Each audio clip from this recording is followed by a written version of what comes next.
Greetings, true unbelievers. I, Mephisto, have listened to these things called podcasts from my eternal infernal realm. Oh, how I hate their camaraderie, their passion, their fandom. But I realized without them, this modern world, this internet, would surely collapse into chaos and anarchy. Now begins my insidious plot. I will call upon all of my demonic energies and curse 4 podcasts to review a comic they would never dare touch. I shall start with Jeff and Rick.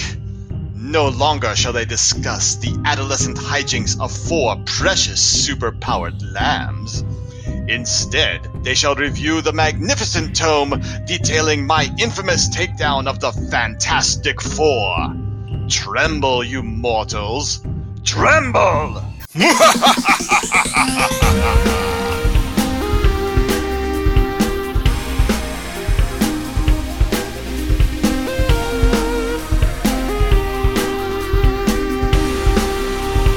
Welcome, dear listener, to our podcast. Jeff and Rick present Unpacking the Power of Mephisto? Where we journey through the issue of one of the most strange and odd Marvel miniseries of the 80s that has nothing to do with Power Pack while drinking beer. Analyzing, antagonizing, and angry archfiend adventures, and absorbing alcohol. I am Jeff. And I am Rick. And I am Greg, the Peter Tork of comic podcasting. Greetings, ghouls and boils. In the upcoming next scary special segment, we have Random Banter. Random Banter, guys. How you doing? What's going on in your lives? Well, first of all, I'm a little freaked out, but besides that, we have another guest, because we have been cursed to do this silly comic book, and we have been cursed to have somebody else from Secret Wars 2 and Beyond on our podcast. Apparently Rick has been cursed to continually invite people without my knowledge into my basement. You say it like it's a bad thing. No, it's actually been pretty great. You knew what you were getting into when you signed the contract to appear on our show. I was always curious why you made me sign it in blood.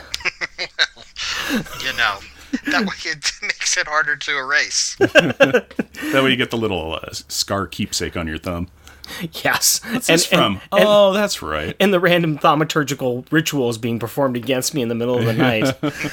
Mr. Peter Tork, would you mind introducing yourselves? I'm Greg. You might know me from Marvel's Secret Wars and Beyond podcast, my monthly torment with Sean, where we discuss the hidden 1980s classic Secret Wars 2. I like how you said that with a question mark. No. I like how you said hidden, as though they hadn't proudly put it forward. We try not to talk about it. Nobody talks about Secret Wars 2. Well, they did one time. Just once. Just once. Here is the entirety of Secret Wars 2 that I remember. Spider-Man steals golden trash and then feels bad about it. And then, the pathway of, like, where that little notebook went to. Yeah, just like, oh, that's the thing I remember about it. What else? I don't know. It's probably in New York. Yeah, and wasn't that like in the first or second issue with the golden trash? I don't know. Sure. That was the second. Yeah. The second issue. But I'm not certain. After I finish every episode, I just completely forget everything about that issue, and I just kind of memory flush the whole thing. That's kind of like us too. We'll be listening to things, and I'm like, it's like, oh, good time to listen to the finished episode. I'm like, oh, I said that. Oh, that's interesting. Yeah, the same thing. It's like, oh, did I say that? Huh. Well, it's time to move on to the next one, is why. It's kind of like, can't dwell on the past, got to move to the future. I only have so much room in my head. I must flush something out. Well, this is the reason why I can never remember what I need at the grocery store. Yeah, just randomly grab milk and you're probably pretty safe. But I'm lactose intolerant. Oh, that's usually when you remember, oh, that's right. I really hate milk. Yeah. I'm lactose intolerant. Yeah, then why do you guys keep buying it? Because you're lactose intolerant. Yeah, there's that. Lactose. Something about lactose. I should probably buy milk. Oh, that was a mistake. I won't let lactose beat me. Yeah. I will take you down with me, man. I will take you down. Yeah, you're not my supervisor. At one point in time, I had something else I was going to talk about, but I have completely forgotten it because now all I'm thinking about is milk. You went to the beach. I went to the beach, yes. I had a fantastic time at the beach this weekend. Yeah? Yeah, we were going to go there with one of our good friends and his fiance and his daughter. Yeah. And a whole bunch of other people, too. And, they were in charge of the beach house thing. And as though they would have been hosting it. they would have been hosting it, yes. As though it was an event that they had been hosting for over 10, 12 years. Something like that, yeah. And then at the last minute, they weren't there. Oh, that's really weird. You know what's really weird about that is What's that? I was hosting a beach bonfire event. Really? This weekend. Yeah. But due to two people in the household being sick, we didn't make it. Yeah. So yeah. that's weird. We had that's so crazy that we both had beach adventures planned. Yeah. And that you were able to go to yours. Mine was quite nice. Yeah. I don't think anybody showed up to mine because I wasn't there, so I didn't see. What you don't see won't hurt you. Exactly. Or cause me any fun at all. Sure they weren't invisible? Most of my friends are, Greg. Most of my friends are. They're not imaginary. They just don't talk a lot, and they're invisible. And I even started off by tweeting, like, yes, Jeff and Rick Presents is going to the beach, and I lied because of you. I know. I make you lie about a lot of Rick things. Presents goes to the beach. Yep, I make you lie about a lot of I don't stuff. know what to believe anymore. Just lies. What, are you of saying? lies. Are you saying there are lies on Twitter? Yeah. I don't know if I can continue with this. The devil, you say? I think you mean the Mephisto, you say. Oh, that's right. Yeah. So, what are we doing here? Why are we here? Well, and especially, why is this the first one? Well, apparently, Mephisto has grabbed a hold of 4 podcasts and has forced them to review his masterpiece from the 80s. From 1987. From 1987, his masterpiece against the Marvel Universe. Yeah. And so that's why we're here. And why are we releasing on Halloween? Well, because. And why are we doing this? Well, it was dare on Twitter. It was a dare that Sean had against you, Greg, and I called you guys out on it, and then I was put in charge of putting it together. It was a dare. I wasn't gonna back down from it, no matter how much it hurt. What was fun on that is Rick's telling me about it. He's like, yeah, there's this Mephisto Versus, and it's this terrible miniseries and stuff. I'm like, I haven't seen it or remember it, but I bet I could make it funny. And then 2 days later, he's like, okay, so here's preliminary script, put some stuff in there. We're going to be doing it with Greg off Secret Wars, and da-da-da-da-da. I'm like, what just happened? That was more or less how it happened in real time, too. So... I was watching it unfold and I was like, No, God, no. It's a bad idea. Sean, no. What are you doing? Yeah, it was great. It was like this Twitter game of chicken. Who's gonna blink first? Nobody did, and we crashed, and we're all dead. Yeah. Oh man, it's just reading through those. I'm like, these are so bad. I think they're the best thing I've read ever. I just love them. But somehow along the way, I've cultivated a diet of only bad comics. If it's not Secret Wars 2, it's this, and then there's something else that's in my immediate future. It's like so much bad comics, and now it's kind of like now it's my shtick. Yeah. Now that's what everybody expects I'm going to talk about. Yeah, it's like Steve-O off of Jackass, where it's like, if he doesn't whack himself in the face with a rake, nobody's going to expect it. So why would I watch Bam Bigelow unless he does something horrible to his dad? Exactly. It's like, I don't want to anymore, but it's the only thing that made me popular. Well, the best thing I can say so far is this is not the worst thing I've read this week. You know what? I can see that because, and I think we'll get to this at the end, there is something they're trying to do here. They don't... Well, I know what they're trying to do. They don't do it well, but they're trying. Anyways. I think we'll be talking about what they're trying to do here at the end after the synopsis. But, Let's start it off this way. There is no prior episode or issue, but can you give us a quick 2-sentence recap of the last time the Fantastic Four, because this is Mephisto versus the Fantastic Four, the last time the Fantastic Four messed with Mephisto? I think it's Fantastic Four 277? You're correct, Rick. It is. So here is the 2-sentence synopsis. A nosy neighbor triggers a dire wraith apocalypse when she sets a renowned exorcist on her new, really nice neighbors that she knows just have to be witches. Witches that turn out to be the Richards family of the Fantastic Four. This lets Mephisto capture and torture their psi forms until Doctor Strange shows up and awakens Franklin Richards from a crystallized slumber, who then psi-blasts the Prince of Ne'er-do-Wells into nothingness, thereby allowing them to return to their bodies and giving Doctor Strange a chance to shame the nosy neighbor for her prying acts. Now that the stop prying into your neighbor's lives, you're not making the situation any better, 2-sentence replay is over, why don't you give us a beer and tell us what our Power Pack pick is? Wait,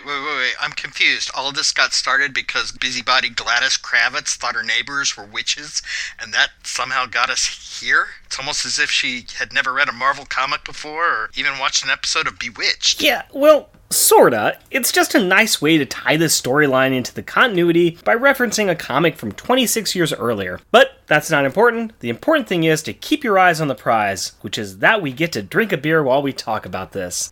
Okay, I get it. Don't think about it. Drink beer. It's college days all over again. So, what do we have? Well, what I've got from Jeff and I is something kind of fun, and it's going to be fun to open because it's got a lovely Oh, the wax lid. wax lid, but here you go. Let's see. What do we have? We have Heretic. Release your inner heretic. Torment.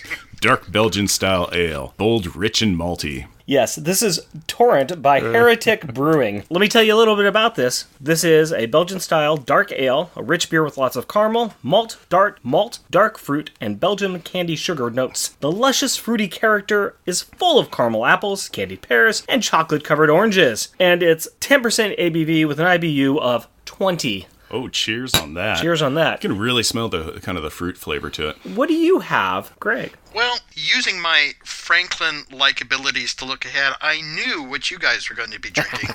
So I went to my local alcohol establishments, and apparently Heretic is not available in my area, so I'm cursed.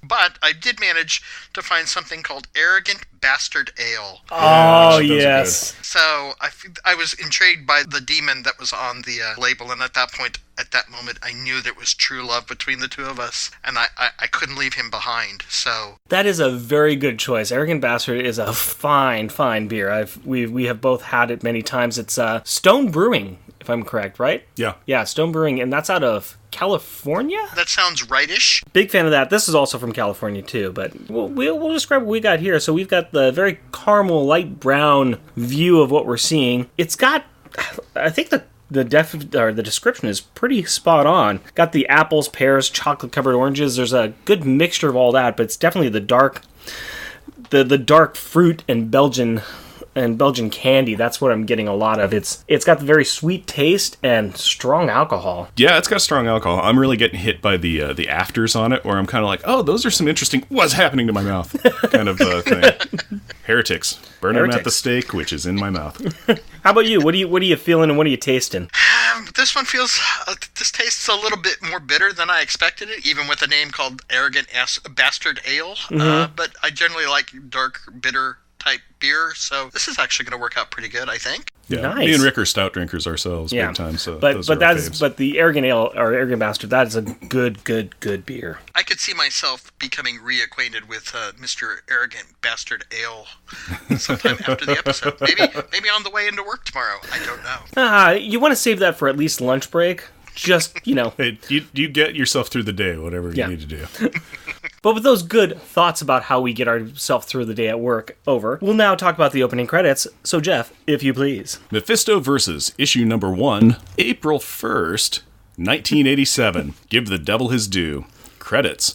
Writer, Al. I illustrated Secret Wars 2, and all I got was this lousy miniseries, Milgram. Penciler, John Buscema. Inks, Bob Wyacek. Letterers, Rick Parker. Color, George Russos. Editor, Ralph Macchio. Chief, Jim Shooter. Special thanks to FF consultant Roger Stern. Featuring Mephisto, sorta Satan Light, the Fantastic Four, Reed Richards, a.k.a. Mr. Fantastic, Mr. Smarty Pants leader guy who can stretch his body, Sue Richards, a.k.a. Invisible Woman, she can turn invisible, makes invisible force fields, is the mother to Franklin, sister to Johnny, and is married to Reed. Johnny Storm, a.k.a. the Human Torch. His body can be covered with fire, allowing him to fly and shoot it. And he's brother to Sue and boyfriend to Alicia Masters. Ben Grimm, a.k.a. the Thing. His body is covered in orange rocks. He's super strong, super tough, and super at clobbering. Jennifer Walters, a.k.a. She-Hulk. She is tall. She has green skin. She is strong, tough, intelligent, and pretty dang awesome. She originally joined the team as a temporary replacement for the Thing, but she is still here because why not? Some would say reasons. Reasons. Franklin Richards, a.k.a. Tattletale, the son of Reed and Sue and possibly a god, small g. He has developed off-the-charts insane powers after he was born, but his daddy locked them down, so now they're just kind of amazing. He's got prophetic dreams, psionic blasts, astral projection, and other as-needed story-arcing powers. Guest starring Alicia Masters, fiancée of the Human Torch, but also a past love interest to the Thing. Willie Lumpkin, The mailman. Wait. Are we sure this wasn't Stan Lee making an early cameo? Possibly, I guess. Why not? We open with Poet Laureate Ben Grimm talking to Reed Richards, saying, It seems to me having an open utility shaft in the floor of the sub-basement's kind of dangerous, unless you're trying to give somebody the shaft. Ah, the Thing. Truly, he should have been named the Wordsmith. This leaves the Fantastic Five staring down the mysterious shaft. 4. What? Let's double check the title of the comic. Mephisto versus the Fantastic Four. 1, 2, 3, 4. But there's 5 of them. Well, yeah, She-Hulk is still hanging around. She was originally brought in as a fill-in substitute while the Thing was out. But he's back, and she hasn't left. It's awkward, sure, but it's still like the Fantastic Four. It just takes too much to rebrand. Okay, that's actually the problem with putting a number in your team name, is that as soon as you lose some people or gain some people, you're like, well, you're not the Fantastic Four anymore, or the Fabulous Five, or the Fearsome Fentuple. That's why I didn't name us the Presenting Duo. Yeah, exactly. So, Fantastic Four fell for the classic naming blunder. Well, I think legally they're supposed to call themselves the Fantastic Four, too, because of reasons. Yeah. Yeah, they acquired somebody else's original IP, and they're like, look, this is all we could afford. We have to be the Fantastic Four, so... Branding. Yeah, Branding. it's all branding. Think of all that merchandise that they'd have to replace out in the gift shop. Exactly. Well, and they just built this fancy-dancy little building, and like it's the shape of a 4 on the top. Yeah, what are they... I mean, at the very least, there are 4 people there. The street, yeah, it's true. Reed is stretching down the shaft, trying to figure out where it goes. Why is he doing that? Well, you see, they have just rebuilt the Baxter building, based on designs Reed drew up, and he doesn't remember the shaft, and it's confusing him. What's confusing me is how many times they say shaft in the first 3 pages of this comic.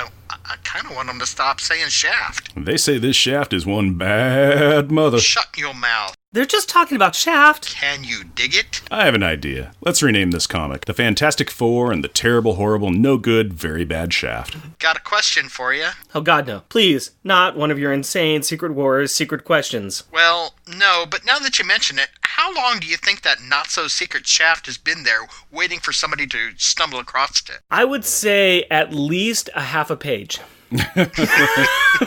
I'm going to say that I have 2 answers on this. Sure. I'm going to say that Mephisto had just recently created it, and that he then nudged Ben Grimm into looking for it. Because why was he in the sub-basement anyway? So Ben wouldn't be normally down there. There are questions that you don't really want the answers to. Oh, yeah, he's all like, Where'd they store all my private time stuff?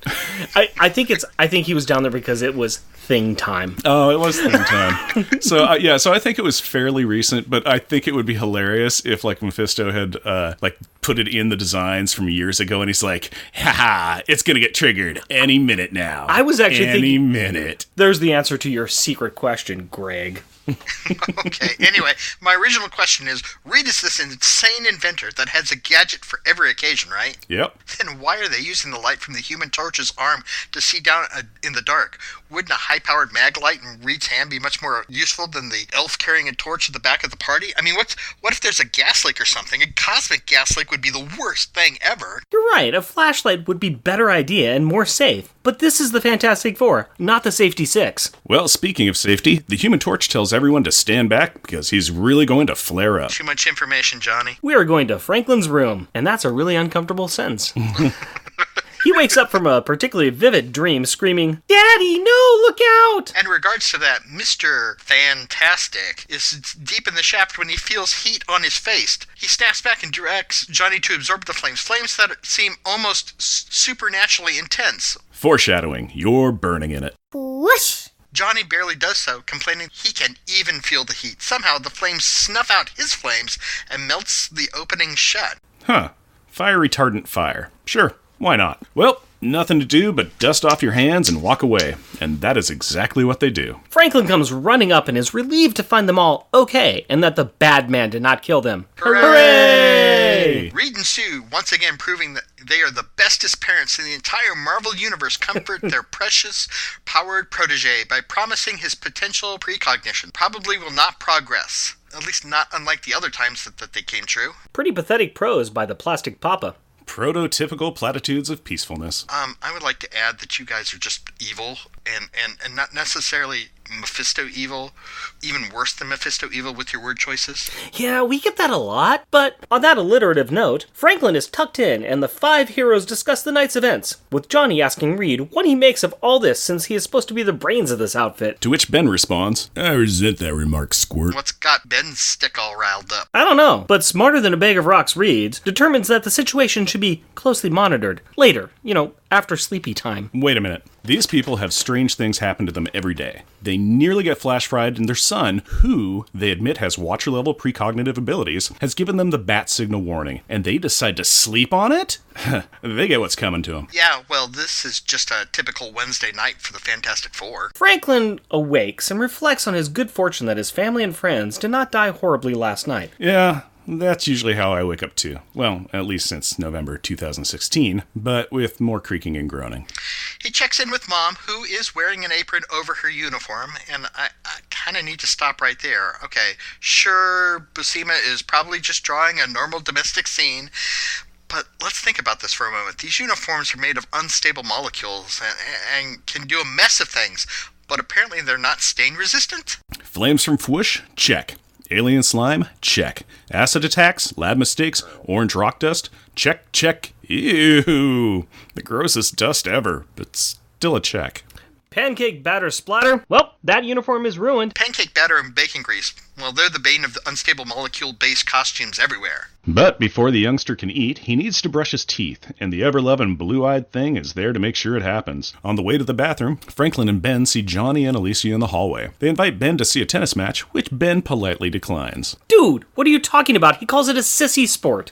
I will change politely declines to just declines then. Anyway, on the way back from the toddler's teeth tidying, the two take in the above-mentioned twosome tickling each other's tonsils. Wait, Johnny and Alicia are kissing in the hall? I guess this proves that they've gotten past the whole let's be considerate of Ben's feelings stage. Ben posits the same question, only adding in a warning to knock off the smooches in front of the kid. Both Alicia and Johnny start to mock Ben, but not in the funny kind of way. Alicia asks if Ben is jealous that Johnny stole his girl away, and Johnny saying, Or is it just that you're bitter? Because even a blind girl like Alicia could see what a monster you really are.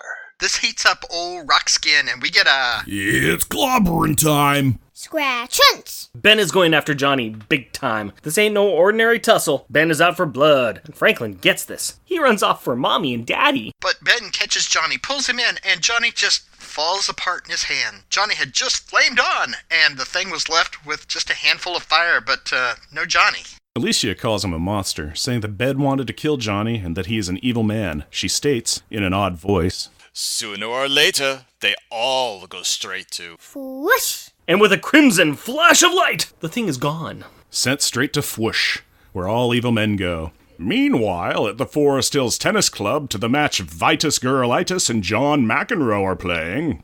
Wait. You mean Vitalis and Mekanroku? Sure. Okay. Well, because Alicia is blind, Johnny is providing color commentary, and Mekanroku is not having any of it. This starts a shouting match, which quickly gets out of control. Cause tennis stars and hot-headed superheroes are known for their calm personalities. Yeah, Johnny flames on and flash fries all of the other spectators. How many times does Johnny do this? I mean, this is like a constant thing, right? Oh yeah, just a typical day in the life of Johnny Storm. Inadvertent mass murdering Johnny Storm. And so, this tennis pro condemns him. Pointing his racket, he declares that the Human Torch is a sinner for killing all of these people. To be fair, they were watching tennis. Yeah, but it wasn't golf, so we shouldn't be too hard on him. So be gone with you! FWOOSH! Starting to see a pattern here. Yes, you are, and that pattern is that sinners get sent straight to FWOOSH. This time, we see the crowd just sitting there, unburnt, looking a little confused as the blind girl begins to freak out because her boyfriend is missing. The tennis pro calls security and comment on the heat, saying, Yes, just exactly as hot as Hades. I would have said it's as hot as FWOOSH, but that's just me. Meanwhile, at the stately Baxter Building, Frankly has finally found his dad, who is talking to Stanley. No, wait. It's Willie, the worst postman, Lumpkin. What do you have against Willie, the postman, Lumpkin? You mean the old mail carrier who's been around since 1959 and was last seen as the biology teacher for the Future Foundation? A group of the smartest kids around. Dude misdelivered my Fantastic Four subscription back in '79. Ah, you, sir, have feelings on this. Well, Willie is waiting for the wonderfully wise Reed to rebuff his rambunctious whippersnapper, so Willie can warn Reed about his repetitious reports in the ruby rucksack. Well, Willie does have a rather large sack, a couple of them actually, and in one of them is a bill marked past due. Willie directs Reed over to search the sack for his letter. Reed, being the contender for the worst father of the year, the decade, the century, is half listening to Franklin, who's trying to warn him about the brouhaha between his two uncles. Most of his attention is wondering about the depth and size of Willie's sack and the smell. We're not kidding here, folks. This is what's on the page. And with a blast of fire erupting from the bag, Franklin watches his father disappear. And Mr. Lumpkin just don't care. You see? Don't stand there blubbering, kid. Your daddy was messing around with the U.S. mail. That's against the law. And breaking the law is a sin. Okay, that is a bit of a stretch, but sure, why not? Messing with the mail is a fwooshable sin, and as we all know, sinners get sent straight to FWOOSH. No, just no. On a more pleasant note, Sue and Jennifer are in the kitchen chatting about a clothing sale. 'Cause the 80s, right? When Franklin, Mr. Killjoy, runs in and starts complaining that Willie Lumpkin killed his daddy. After all, who could blame Willie Lumpkin for killing Reed after all of the times Reed refused to consider letting poor Willie join the team? Let's face it, true believer, wiggling ears are much more interesting than Medusa's living hair. Sue is rightly skeptical. I mean, Lumpkin is ridiculously old. She even asks if he fell asleep and had a dream. As she turns around, she knocks over some oil and an over-the-top grease fire explosion happens, followed by a... FWOOSH. Well, that sucks. Where the sensational She-Hulk is there to give the little Rugrat a hug and comfort him by saying Sue was really careless. It's hardly a sin, carelessness. But in this case, we were willing to make an exception. And as we all know now, hardly a sin sinners get sent straight to FWOOSH. But if you really want your mommy, I'm sure something can be arranged. Uh-oh.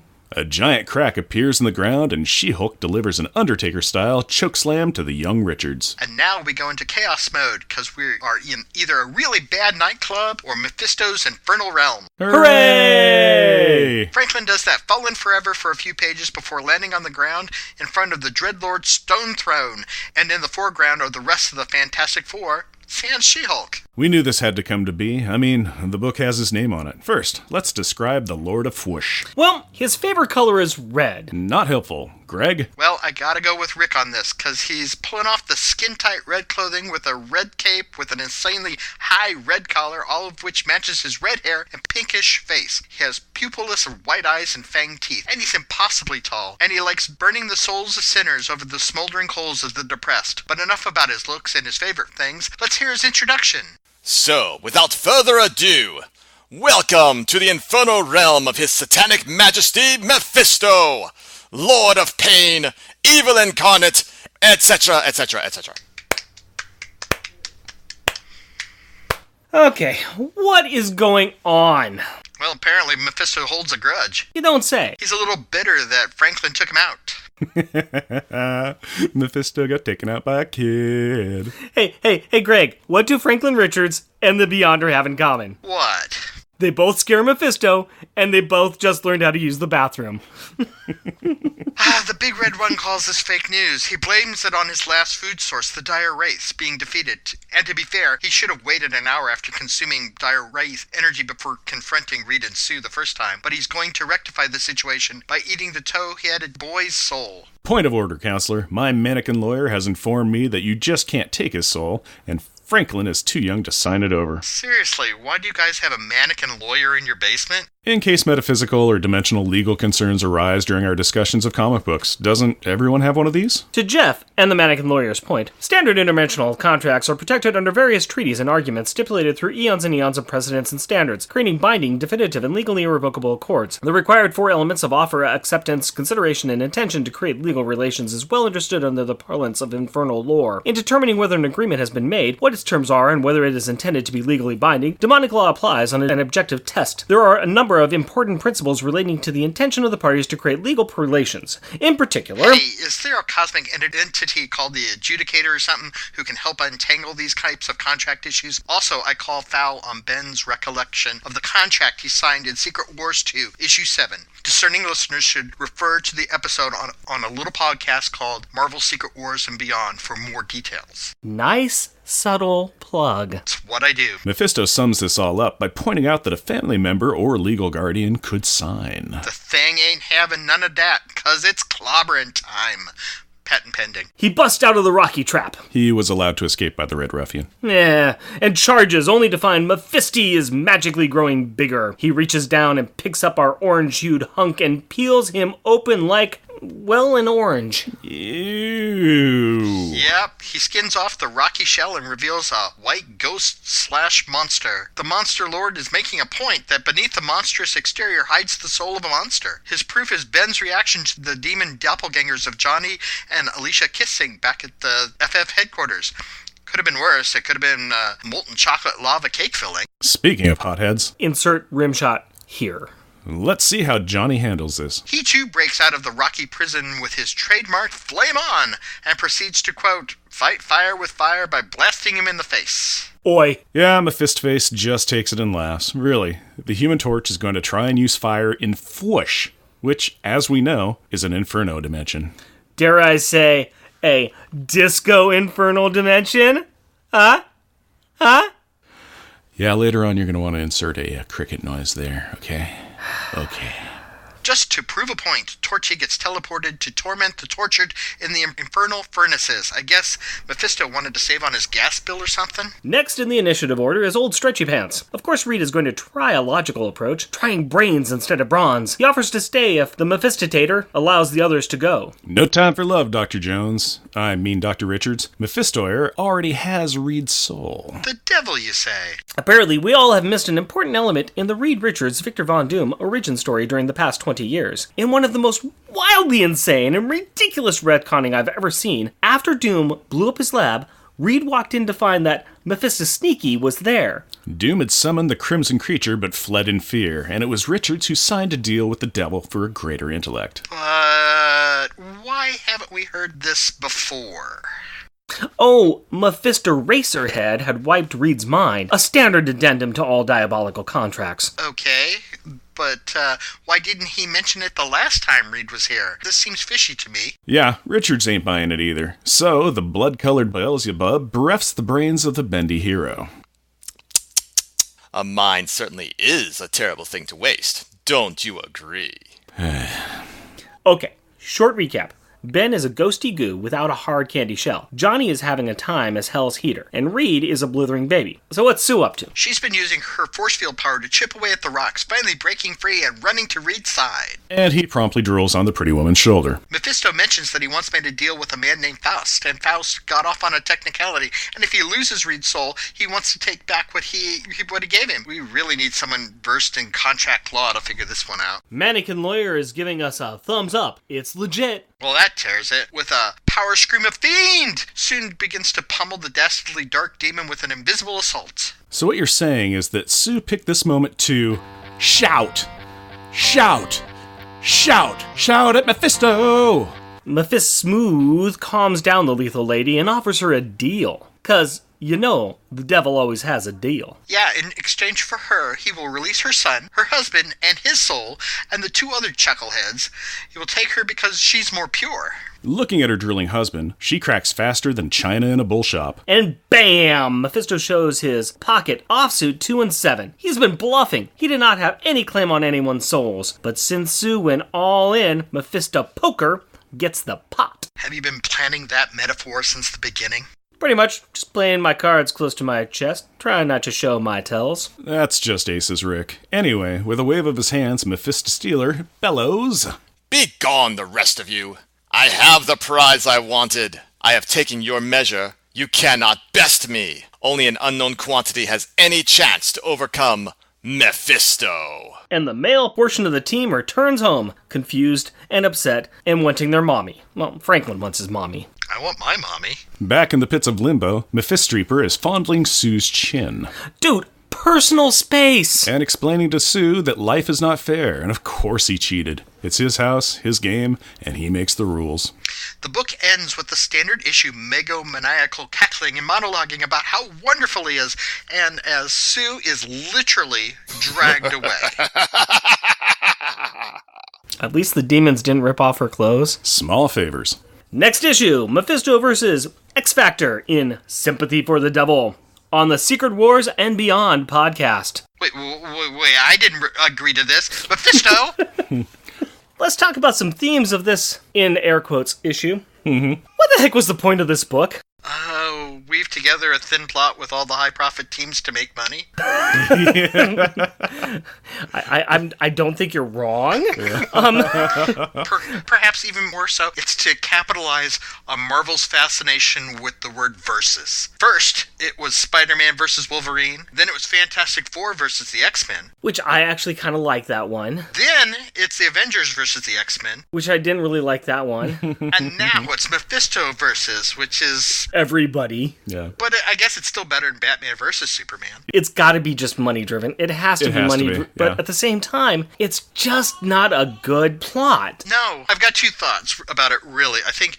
Well, first of all, maybe Jim Shooter was trying to reward Al Milgrom for time served on Secret Wars 2. Yeah. But I think, in all honesty, this is the final days of Jim Shooter's reign. He's looking at the shelves, and he sees that, the good days are behind him. His new universe project is crashing and burning around him. And over on the other side of the aisle of the comic shop, he sees Byrne on Man of Steel, he sees Perez on Wonder Woman, he sees Frank Miller on Batman, and he feels like the only thing he can do is push all that stuff off with as many high-priced miniseries that he can whip out of his brain. What about quality? What about content? What about a good story? What about dollars? Touche. That's all the reasons around. What's going on here? We've got Mephisto up to some kind of plot, and it's not quite revealed by the end of the story. Now, we've read the entire series, and everyone else hopefully is going to check out the rest of this stuff, because it's a good chance to check out other podcasts. If you read through the rest of the stories, I mean, it's this long, drawn-out con game that he's got going on throughout the rest of the story. So he's picking up a piece here, the piece being Sue Richards, probably one of the most powerful characters in Marvel Universe, and one of the most underutilized characters in the Marvel Universe. Underutilized, yeah. He takes her, and then he trades her up for somebody else in the next issue, and trades that person up for somebody else in the next issue, going to an ultimate prize for an ultimate goal that ends up going nowhere. Yeah, it is hilarious. And I don't think, without spoiling anything, I don't think it's ever been followed up again. No, I don't think so. This is the most unimportant thing at all. It doesn't change anything. It doesn't change the board at all. Anything that happens in here gets reset immediately. to the point where between X Factor and X-Men, Jean Grey, who at that time in X Factor is still not known to be alive to everybody else in X-Men, and they make the thing with like, well, there goes Jean Grey over here and the X-Men over here. Nobody knows that, X-Men, you can't see that she's going up there. So they don't even give you that much. Here's a perfect opportunity where you could cross over X-Men and X Factor, and nope, we're not even going to change the board that way. Everything is going to be perfectly fine. And it's also kind of interesting who's not invited to this miniseries. Spider-Man's not involved with this at all, and he would be at this point still kind of the flagship character for Marvel. But he's not in a team. It's a versus team kind of thing. Well, it didn't necessarily have to be one. It just happened to be that. No, you're right. Because, if we look at the final one, the Mephisto versus the Avengers, which Married with Comics is going to do that one's not even Mephisto versus the Avengers. That one's Mephisto versus Thor. Yeah. The Avengers happen to be there. The Avengers happen to be there, but they are not involved at all. The theme of this very much is he's going against a team and cherry-picking one member. Yes. And if it was just a one-person team, like, say, Spider-Man, then it would just be like, ha-ha, I'm choosing you. So. Well, the other thing too, let's be fair, up until his final choice, he chooses a woman each time. Yep, I was going to say true. that, which is kind of distasteful, to be honest with you. Mephisto, the used car salesman of FWOOSH, is distasteful. I know. Let me tie back into the Fantastic Four, and I'm going to steal a page from the Secret Wars handbook, and I'm going to ask the question of, what four heroes would you guys choose if you were being sent to Limbo and had to face Mephisto? Doctor Strange. Yep. Yeah. I think I'm good. And then three other people. Doctor Spider-Man. Strange, Silver Surfer. Yeah, I was going to say Silver Surfer as well. Spider-Man, because you always need the quippy whipping. And then, let's just go for somebody crazy. Let's, Nomad. Nomad. Not Steve Rogers Nomad. No, just Nomad going, why am I here? Rude, just to see him smolder. He's going to be like... Groot! Groot! Yeah, just running around screaming. Or Hydro Man, just to watch him bubble.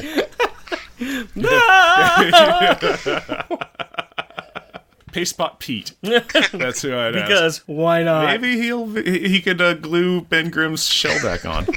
That's why I'd want Pastebot Pete. All right. I've just said a bunch of people's names. I like that. Your rules of four mean nothing to me. Also on this tangent, then, what would you sell your soul for? What would I do for a Klondike bar? That was my answer. I was going to read this. God, that didn't take long at all. I knew that was going to be the one thing that's going to happen right there. But it'd have to be a really good Klondike bar. Oh, yeah, it would have to be like one of the king size.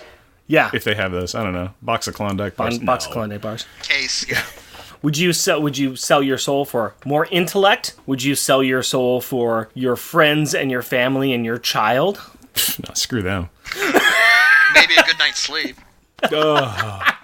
Oh, is that on the table? That's on the table. One good night's sleep. I want more than one. I mean, I'm not asking for a lot, but just more than one. I've had Two good nights sleeps. In like the last year, I think I've had 7 nights of full sleep. Yeah, and a couple of those times I think you were sick. Yeah, that's actually true. Yeah, there's one where I think I got like a 10-hour sleep, and it was like sick with the flu. How about you, Greg? What would you sell your soul for? Klondike bar's taken. And a Klondike bar and sleep. Maybe a discount bin or a dollar bin without any Image comics in it from the 90s.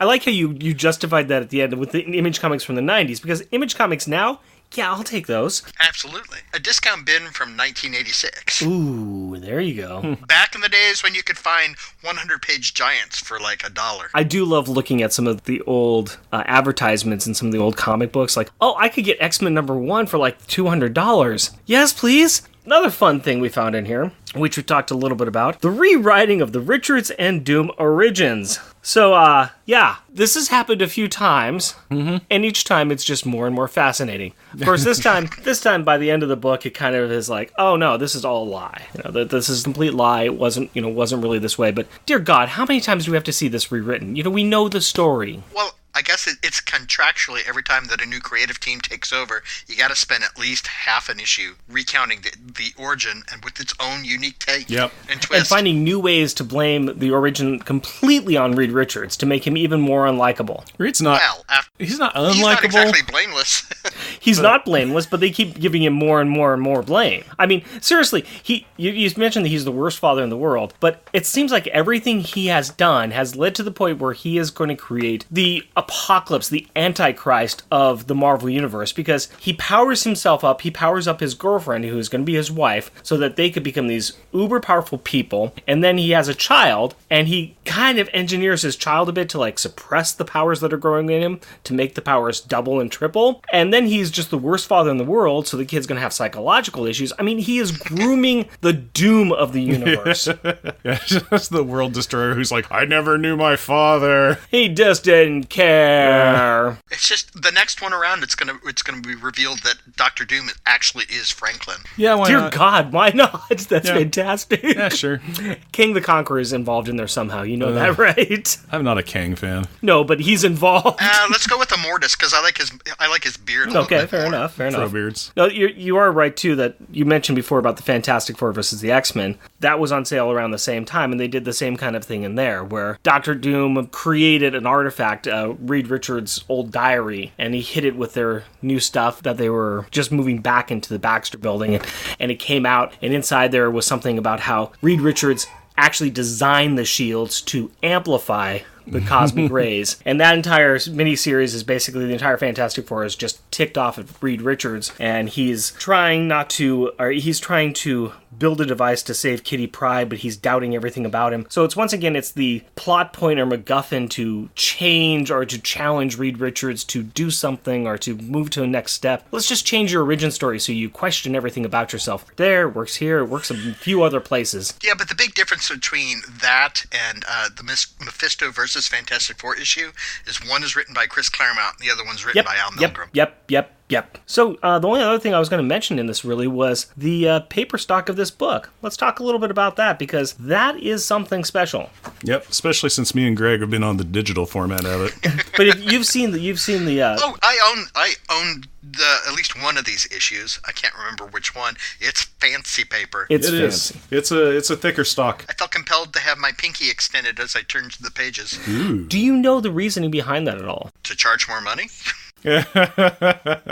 It's a little bit more expensive, yeah. I don't know if it really brings anything good to the book, though. If anything, they were probably experimenting with paper stock just to match what the DC was doing with their Baxter stuff. Some of the colors pop very weird. I'm just kind of looking at this one page from an angle, and like the darks really stand out a bit more. On a whole, it just feels like the color, they haven't got the color mixtures right with the paper that they're showing, which is strange. It's my opinion of it at all. Maybe they might have been trying to go for a more premium feel on a sub-premium product. Yeah. Maybe. But once again, it's just one other thing that doesn't quite work with this book. Yeah. It's the whole Mephisto thing, man. Nothing's quite right. Nothing's quite what you think it should be. No. And you feel like you've lost your soul after you read it. Pretty much. I actually really enjoyed it because it was just, literally, this series is just so bad. I just was like, this is amazing. And looking at it, it's like, read the first page. I'm like, page 1. There's a joke, there's a joke, there's a joke. I'm like, I got 3 jokes off the first page, basically. This is okay, yeah.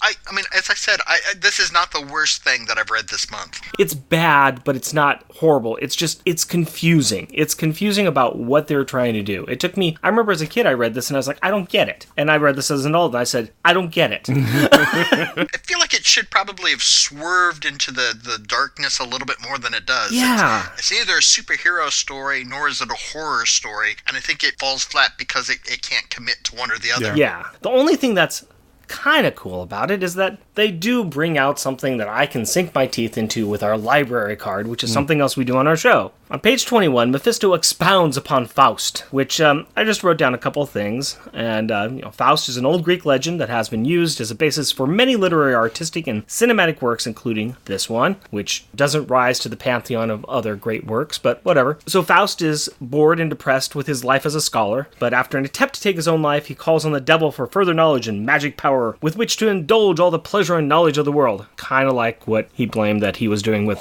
good old Reed there. And in response, the devil's representative Mephistopheles appears. He makes a bargain with Faust. Mephistopheles will serve Faust with his magic powers for a set number of years. But at the end of the term, the devil will claim Faust's soul, and Faust will be internally enslaved. It's pretty much straight out of what we've got here. It's a well-known and well-old story that ties pretty much straight into this. It's where we get the Mephisto name. It's where we get the ham-fisted approach to rewriting the Dr. Doom and Reed story and blah, blah, blah, blah, blah. It's really just... I like this literary corner. It's all blah, blah, blah. I want it to be better than that. I mean, the Faust story is good, but this is not a good use of the Faust story, so I got nothing else to say, but God, please bring us to Science Corner, man. I'm going to take us there, but I'm going to just go back into your library for a little bit. And yeah, it's kind of like, I think what they were doing there is mentioning something better than what they were to try and raise themselves up a little bit. They're like, aha, but I did mention something good, didn't I? And it's like, yeah, you did. It's not unakin to watching a earnest movie.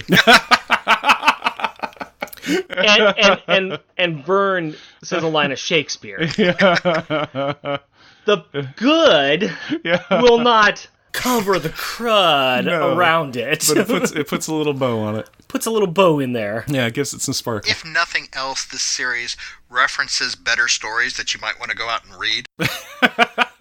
Yeah. You mentioned that. Like Secret Wars? Yeah, well, half measures maybe.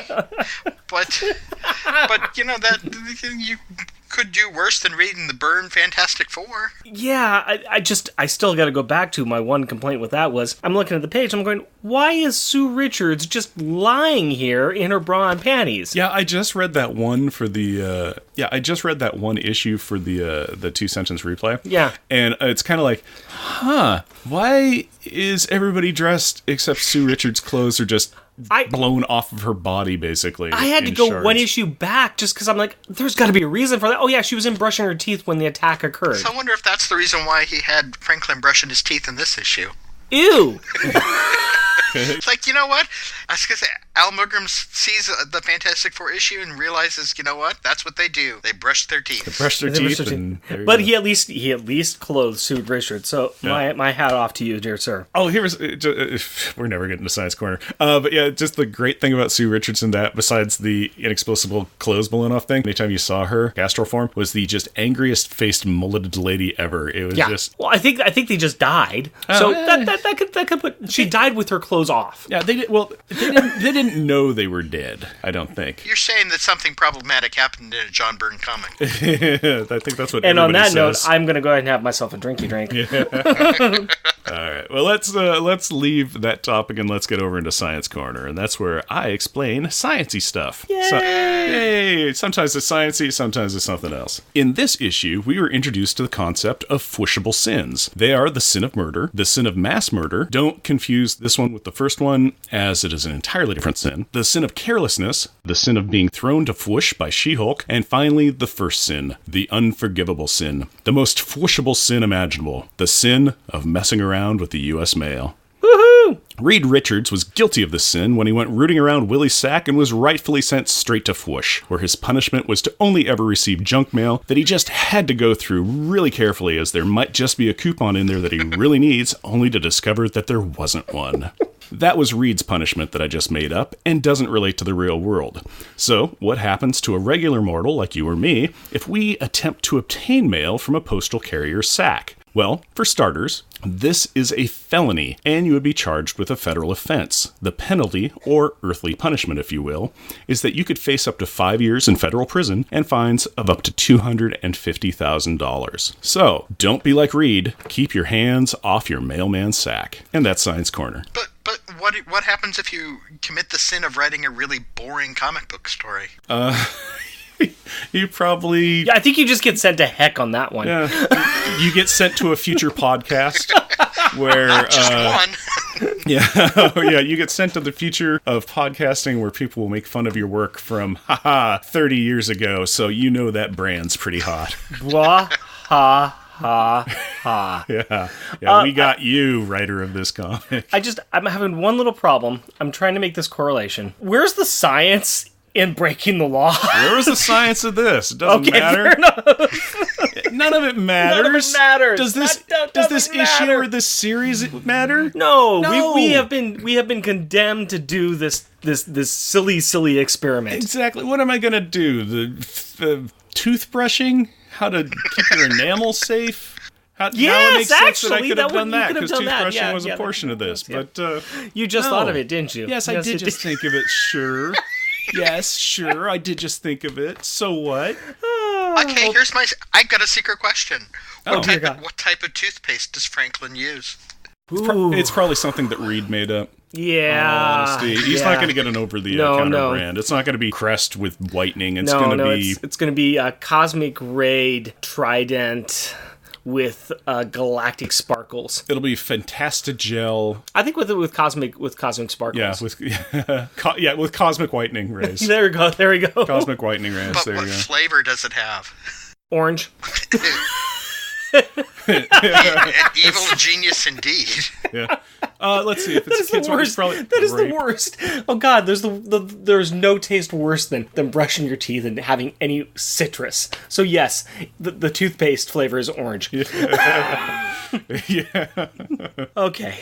On that note, let's talk about some final thoughts. Let's talk about Refrigerator Gallery. We are going to do this. Mm-hmm. So, what piece of art in the book needs to be on the family refrigerator? Nope, we're changing that. What piece of art in this book needs to be on the Fantasta refrigerator? Oh, Fantasta fridge. Yeah, what piece of art in the book needs to be on the Fantasta fridge? Guess first, Greg. What is your backup? Okay, well, I have an honorable mention before we get there, because I came up with bring us. My backup is on page 5. It's the picture of evil Johnny and evil Alicia. Oh, smooching? Oh, yeah. Yeah. Post-smooching. The post-smooching. Top middle. Yes. Yeah. Top middle. Just, I love the way throughout the entire issue how Buscema manages to convey just that they're not quite right, and Evil Alicia and Evil Johnny are the best. No, I can see that. That is a good choice. I missed that the first time through. That is excellent. I like that one. Yeah. All right. Mm-hmm. You got something? Oh, I got my standard joke back up. Let's see your joke one. Let's see if you can beat that. Okay, my joke one is on page 12. Page 12. 13 for those of you on Marvel Unlimited, and I call it Bad Babysitter, and it is in the top left. It's either one of the two. Yes. Top left, She-Hulk has grabbed up a little Franklin Richards and is ready to chuck him down a crack straight to FWOOSH. And that, in my opinion, is the worst babysitter you can have. Oh no, that is a fantastic one. No, you are Completely correct. I love it. I love it. So that's my joke one. My backup one is on page 5 or page 6 for the Marvel Unlimited set. Okay. And I call it Little Legs. And it is the bottom right-hand panel. And it is little Franklin. He's running to go get his daddy because Ben and Johnny are fighting. And it is literally the best little kid run art that I've ever seen. No offense to That's my Gene number Brigman. one. But Oh, that's your number one. yeah. Nice. That's my number, because I love his little lip. Yep. Yep. A little Yep. bit too. Yep. You can just. This- It's adorable. And This I was love it. almost my number one, too. Go ahead. Do you have anything else you want to say about that? Because that's your number one. Oh, I just love the fact that it's just such a normal little kid thing in this absurd mix of super heroic, something just kind of just normal. Yeah, it is the most grounded thing you got going here. I like it. I like it a lot. I'm going to go ahead and do my backup one here. And this is on page 16. And I want to see if anybody, I'm surprised nobody else got this one. This one is The Peeling. Oh, yeah. I was looking at this one a lot. And it's in the middle panels, and it's when Mephisto has peeled off the thing's skin, and this white wraith ghost thing is there, and it is just, I didn't remember much of this book, but that was an image that stuck with me from this entire series. Oh, yeah, no, it's a great image. It looks really, really good. And it'd be horrific in a much more horrific comic. Yes, yes, yeah. It's kind of a nothing. It's like, okay, this is really not anything, but just there's something about that. It's just, Yeah. it makes my skin crawl. It is, well, it made Ben's skin crawl so Yes, much yes. that it fell off. I think you have your backup still remaining, Greg, right? Yeah, it's on page 5, and that is when little Franklin wakes up from bed. Aw. Aww. It's just just between that one and him running. I just like the little human moments in this Yeah. a lot more than the standard superhero fare. John Buscema was never a huge fan of illustrating superhero comics, so he obviously he loves sinking his teeth into any place that he can that doesn't involve flaming on or clobbering. For those who don't see this has got Franklin sitting in his bed, and he's got like one leg that's covered by the blanket, the other leg's on top of the blanket, and he is yawning, mouth wide open in a yawn, and like arms stretched up next to him. Yeah, wearing his cute little pajamas. Yeah, wearing his cute little pajamas, just big old yawn on his face. Yeah, it's just a little kid, half covered by the bed, yawning and stretching. Yep, it's pretty great. I like that one. That's a good choice. And the comic and his word balloon is just perfect. I'm sure glad that Mommy and Daddy didn't get killed. You know, It's just like, okay, that's how Franklin wakes up every morning. That's a terrible childhood. what do you got left over? My leftover is my number one. What's that? And that is on page 13, and I call it Bad as FWOOSH. And this is a big old splash page. Yep. And when Franklin splats down into FWOOSH and Mephisto's on his throne and the Fantastic Four is trapped in the stone, I'm like, This is my number one as Yep. well. Lord of his domain. Like you said, Mephisto lounging back, the rest of the Fantastic Four are all trapped with the rock, and Franklin landing straight on his upper shoulder blades onto the rock and there's not a reason dying. there's a reason he's not involved in the rest of the issue. Yeah.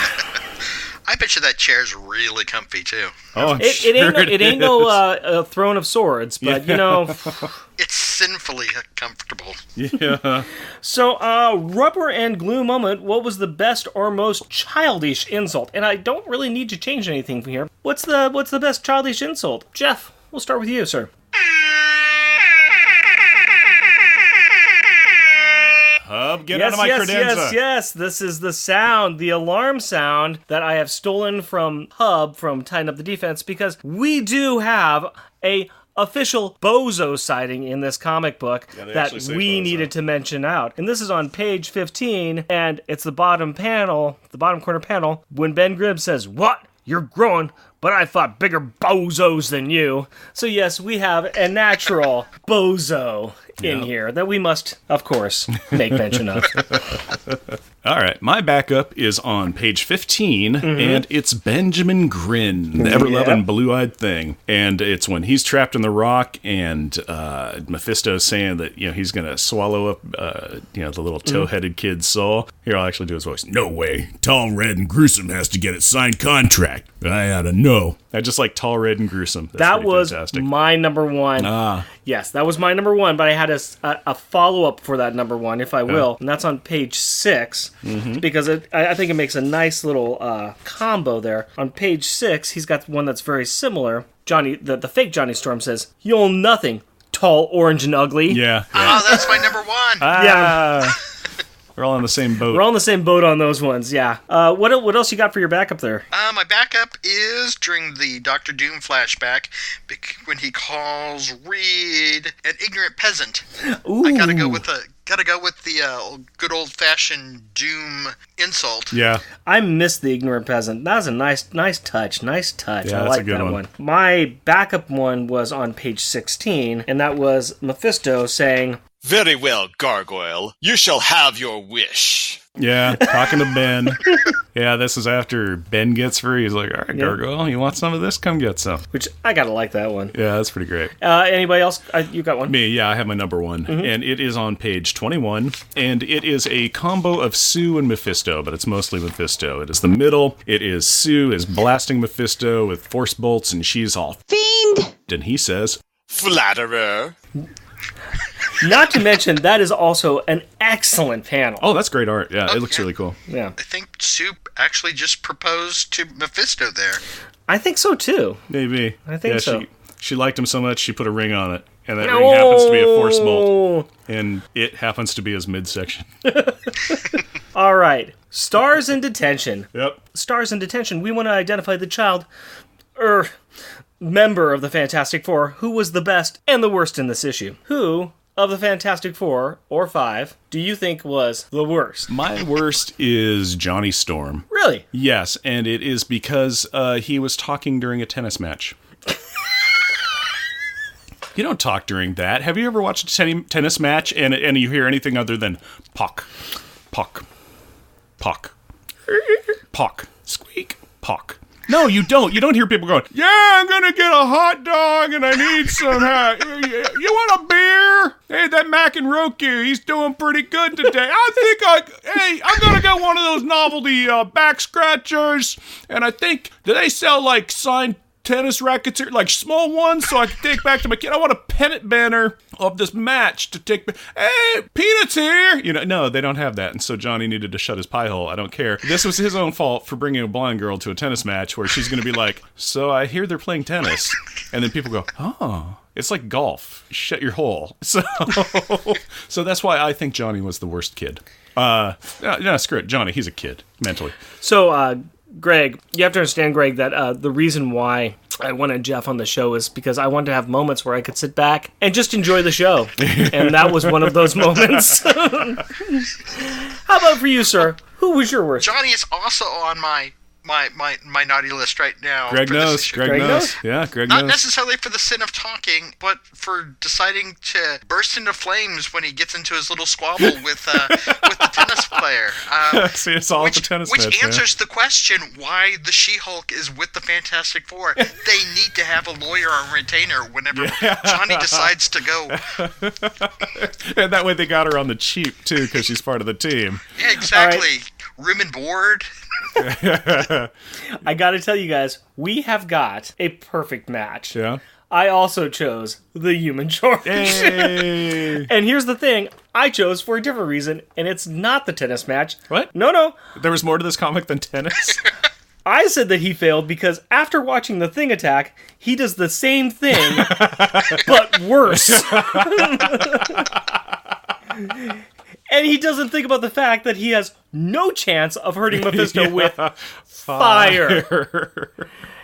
So he just saw Ben Grimm, who's tougher than them all, Yeah. get his hide handed to him. Yeah, literally a side-handed to him. But then he goes out and does the same thing and says, oh yeah, here's some fire. Yeah. I brought a pillow to this gunfight. I think I'm set. I brought water to the water fight. Ben just loosened him up. Yeah. He's got him Yeah. ready. Yeah, now the Mephisto's obviously on the ropes. Yeah, Johnny's Teamwork. I got you now. Pew, pew, pew, pew. Fly at you. Oh, you transported me into a lava pit. Yeah, that makes sense. I'm the bad superhero. Conversely, who gets a star this issue? I'll go first and we'll go back around. Yeah, that works out. I got the Thing. I thought Ben Grimm was a good guy. Really? How come? Well, sure, he's got a temper, but he was played. He was played. He was super He was played, played. yes, he was. It was, of all of them, that was the one that cut the deepest. I mean, Mm-hmm. I don't know if any of us would be in the same, be able to get by the same thing. But he brought some brains to the contract dispute.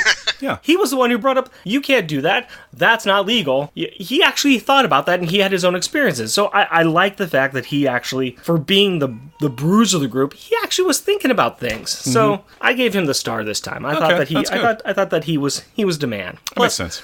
It also is the thing. Or, so.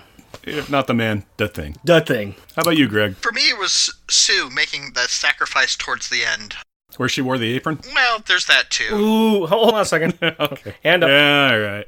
Bad. I know. That was terrible. But for making the sacrifice at the end, Yeah. and causing the issue to come to mercifully coming to an end. A thankful stop. No, that is completely acceptable too. it really is. Yeah. I thought that was good. Yep. No, Yep. Sue was great. Sue was up on my list. She-Hulk definitely wasn't anywhere because she basically showed up and said, She showed up for the paycheck. yeah, she showed up. Yeah, she was very much... Contractually obligated. Contractually obligated and paycheck. yeah, you see her sitting around drinking coffee, reading a magazine at one point, like, yeah, I'm not paid to read these lines now. You think Mephisto's contracts are binding. You just look at the one that she signed to be the Fantastic Four. Oh, yeah. Lawyer. Yeah. Lawyer. She should lawyer up. I have nothing to say to that. So who's your number one? My number one is also Ben Grimm. Hurrah. And it is simply because he helped Franklin Richards fight tooth decay by making sure that he brushed his teeth. So that, in my opinion, makes him the best hero in this issue. He not only fought Mephisto, he not only found the shaft, he helped brush teeth. Yep. And that is one to grow on. And that is. And so that, cheers to you, Ben Grimm. Cheers to you. So normally we do G-Force, but nobody said G's. No. But do you have a count of the number of catchphrases that were said in this issue? I actually do. I took Excellent. care of that, yeah. I do too. Oh, okay. I do as well. So we can verify. So guess first. What number did you come up with? I came up with 3 flame-ons, You are correct. 2 clobbering times, Correct. 1 read my darling. Oh, okay. My version of that was just any time she said read, which was 5 times. Yeah. But read my darling, okay, that can be a catchphrase. Yeah. So 1 time read my darling and 4 other reads in various states of exclamation. I had 1 big brain, 1 stretch, no stretch out though. Yeah. That's yeah. Those are the ones that I found. Oh, interesting, because you forgot about possibly one of the more powerful members of not Power Pack. Wait, actually Power Pack 2. Yes, Power Pack 2, yes. As a Power Pack tie-in, we're going to do Franklin's, Tattletale's, Richard's catchphrase, which is either mommy or daddy. And he said mommy or daddy 5, 10, 15, 20, 25, 26 times. Holy heck. With an additional dad when he was talking to Reed when Reed was not paying attention to him, talking to the mailman. 26 mommies and daddies in this. That actually is more than our current G count, I think. It's either tied with it or very close. Yeah. In one issue. Oh, actually, wait a minute. I have notes on this. It is tied with our G count total. In 13 issues. Yeah. This is why you come to our show, for the numbers. Yeah. We got the numbers. I was going to say, with all these catchphrases, it's almost the script was almost a Mad Libs. Yeah, basically. Yeah. Let's see. Johnny Storm, tennis, mass murder. Yep. Those are the words I'll pick. And you have a winner. All right. On that note, then, let's. This is kind of fun. This is the first book of our series. We're the first ones to do this. There's going to be 3 other podcasts that are going to pick up the rest of the books. We all had a chance to read the books, though. Let's go ahead and do a little spoiler and say, which of the 4 books of this series did you guys like the most? Let's see. Honestly, I kind of think this is the best one, in my opinion. Because I think the 4th one should be farther than 4th place. Yeah, the 4th one is horrific. My personal opinion is I found that I kind of like the X Factor one. I thought that there wasn't as much action, but there were some more interesting themes that were actually there. Okay. And there was more of the actual Mephisto, Faust, here is the object of your desire kind of things, which I thought was a better use of the character and the characters in X Factor. Okay, but you agree that the X-Men versus one is third place because you basically just watched Rogue get played the entire time. I got Rogue. No. I think I watched Rogue get sexually harassed. Yeah. But how about you, Greg? What do you feel about the? I go back and forth between 1 and 2. The fourth one is horrible, but the only saving grace is that it wants you to go read a better comic. Oh yes, It's it saving does. grace is that it's so ridiculous, No. and that it ends with the basic knowledge that you're like, the stakes could never be lower because nothing matters. Nothing matters. No, you are completely right. The best thing about the last one is you're like, I want to go read Walt Simonson's run on Thor. Oh, yeah. So that kind of almost makes 4 the best one of the bunch, but at the same time, it's horrible. It's kind of... Yeah. I think of the 2, I'll take that back. I think the X Factor one is a little bit better, only because it ties into a pretty decent issue of Marvel Fanfare. Yeah, the funny thing is, I don't know if that's one book of my X Factor run that I never picked up. I need to go and hunt that one down. I used to one time had all the stuff, but I want to check that one out. I somehow missed it back in the day. Well, then that's 2-1 on the first place one. So the Mephisto versus X Factor is going to be in place 1. Yeah. Mephisto versus Fantastic Four will be in place 2. Mephisto versus X-Men is in rank 3, and Mephisto versus the Avengers is in rank 4, which is somewhere at the bottom of a garbage bin. Yes, and I got to tell you that the third one is really not that far ahead or far behind. No, not at all. Just the sexual harassment and just the constant. Mephisto puts his tongue so far down Rogue's throat. It is. Anyways. And if you're curious about that Marvel Fanfare, I know of a podcast that will be talking about that issue. Oh, which one? It might be the Marvel Secret Wars and Beyond podcast. Oh, do you know when that will be being talked about? I think the same day as this one. Oh, well, that's convenient. I am and somehow I managed to be in 2 places at once. that's crazy. Well, we are in Mephisto, the trickster god's realm, so it could be. Who knows how that worked out? It's magic. Oh my goodness, that's a great way of explaining everything. Pretty much. Magic. Let's talk about final thoughts of the beer. Let's talk about how much we enjoyed our beers. Craig, tell us about Arrogant Bastard. It actually got better as I went along with it. When it warmed up, got to a little bit closer to room temperature, I liked it a little bit more than when I first started. It's bitter, but that kind of matches my mood anyway. This comic book made me bitter. Then let me ask you this question, and we're going to play around with our ranking system a little bit here because we are in Mephisto land. And Number of fwooshes. everybody gets their chance to figure out. So I am going to ask you, how many skinned things would you give this? How many skin things? Out of 5. Out of 5. Should it be out of 4? Because this is the Fantastic Four? But you're forgetting the 5th member. Yeah, we do have 5 members. We That's have 5 true. members, yeah. Willie Lumpkin. Yeah. 3 and a... Worked for his paycheck. I think you actually might get sued for that one. So 3.5, 3.5 thing skins. Okay. How about you, Rick? What am I ranking? Yeah. Fwooshes? You like? Yeah, the I like fwooshes. So 0 to 5 fwooshes. What's your ranking on this? I'm really enjoying this beer. I think it's very good. I can continue to drink it, no problem at all. I'm going to give this a good solid 4.5 fwooshes. Wow, that's Yes. impressive. This is a very, very tasty little beverage. Okay. So, Greg, your turn for Jeff. How many Willie Lumpkin sacks do you give the beer?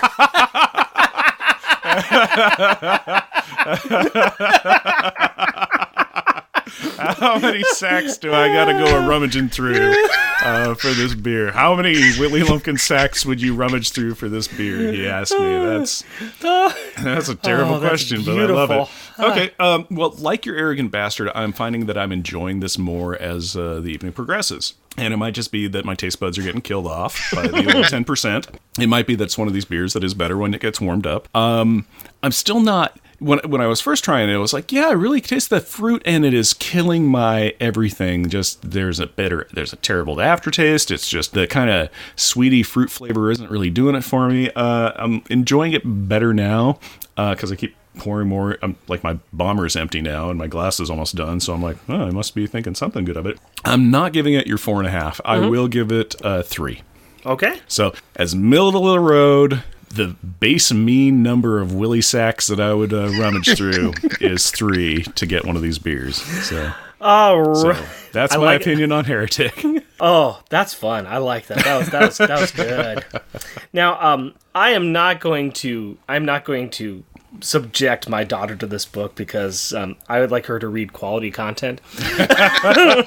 Content like Power Packs. So we are going to skip the kid's perspective of this book because really, you don't need to do this to your kid. We just don't need to do that to my kid. You don't need the... So I wouldn't subject this to my 20-year-old daughter. So. No. So let's just move right on to the shout-outs. You want to start off? Sure. We need to give a big shout-out to Tim Price, who is the voice of Mephisto. Tim wanted to be part of this crossover, so he was cast as the voice, and he has knocked it out of the park. Thank you so much, Tim. Speaking of the crossover, be sure to check out the other 3 episodes. Next in the order is Secret Wars and Beyond, reviewing issue number 2, Mephisto vs. X Factor. Yay! Why would Greg like that one? I don't know. Following that will be Resurrections, an Adam Warlock and Thanos podcast. They will be reviewing issue number 3, Mephisto vs. the X-Men. And then the 4th one will be Married with Comics. They will be reviewing issue number 4, Mephisto vs. the Avengers. And I will be on that podcast. A big thank you to the best guest star we could have ever been cursed with. What's your name? Greg. Sean. I'm Sean. I want to say Ted. It's definitely something with an M. Something with M. Mephistag. Oh, no, it was a G. It was Guy.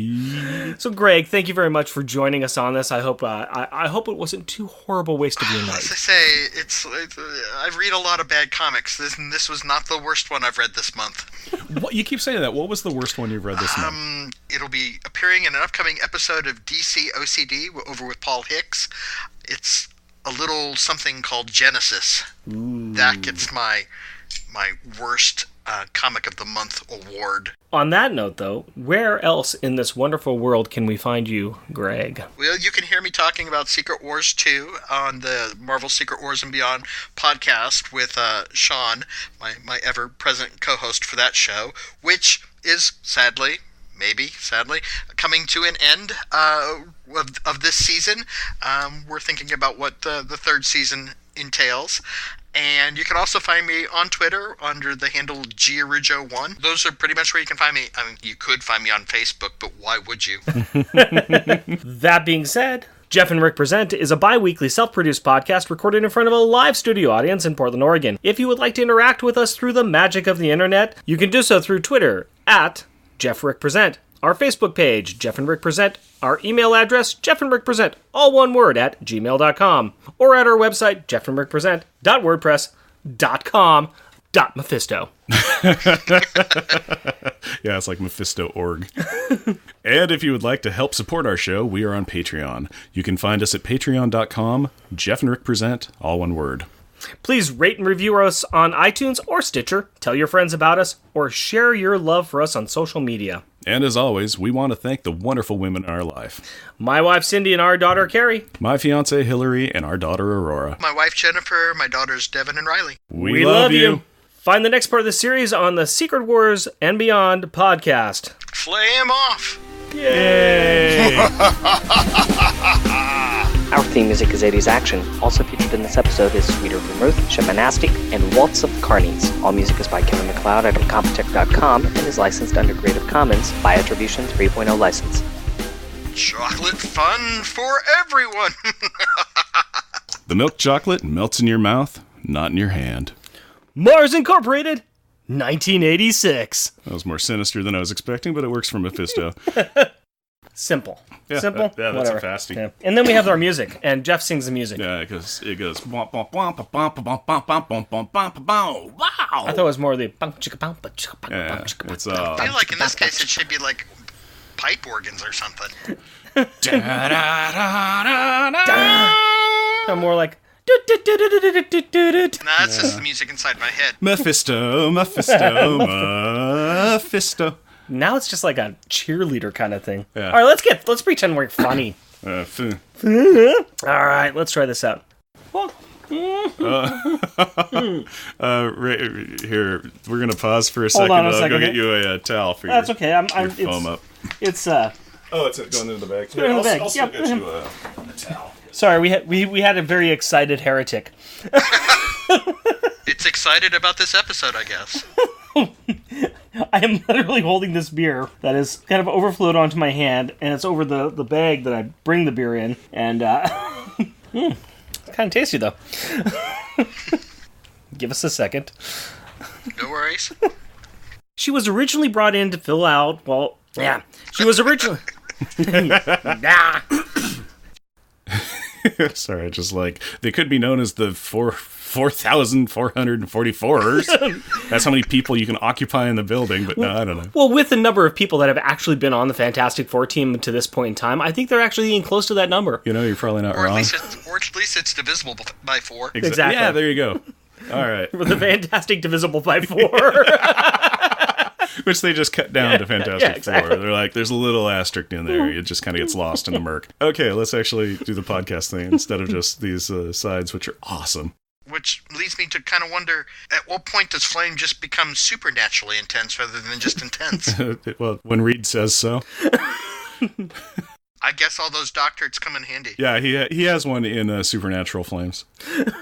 It was he was like, I've got a minor in it, and it was like me with a lot of things where it's like, 3 more classes and I can have another major in Infernal Flames. I just need to do a camp out and a gasoline and a napalm, and I got this one. Yeah, I mean, I'm gonna be here anyway. Why not? I'll pick it up while I'm picking up that philosophy and chemistry degree as well.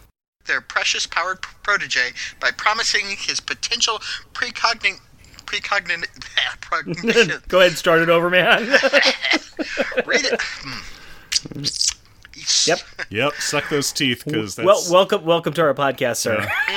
where we hurt each other with words, but not mean ones. We just go, hey, why don't you read this? Harrison Ford's words come to mind. You can write this stuff, George, but you can't say it. Okay. So Willie can warn Reed about the repetitious reports. Yeah, it would be repetitious reports. Okay, you wrote it. So. Yeah, I also miswrote it. Yeah, I tried to fix a lot of your stuff, but some I'm like, I don't know what he's saying. Yep. Mephisto line. This is where we insert Mephisto's line. Apparently, we all missed an important element in the Reed Richards Victor Von Doom Aurora. She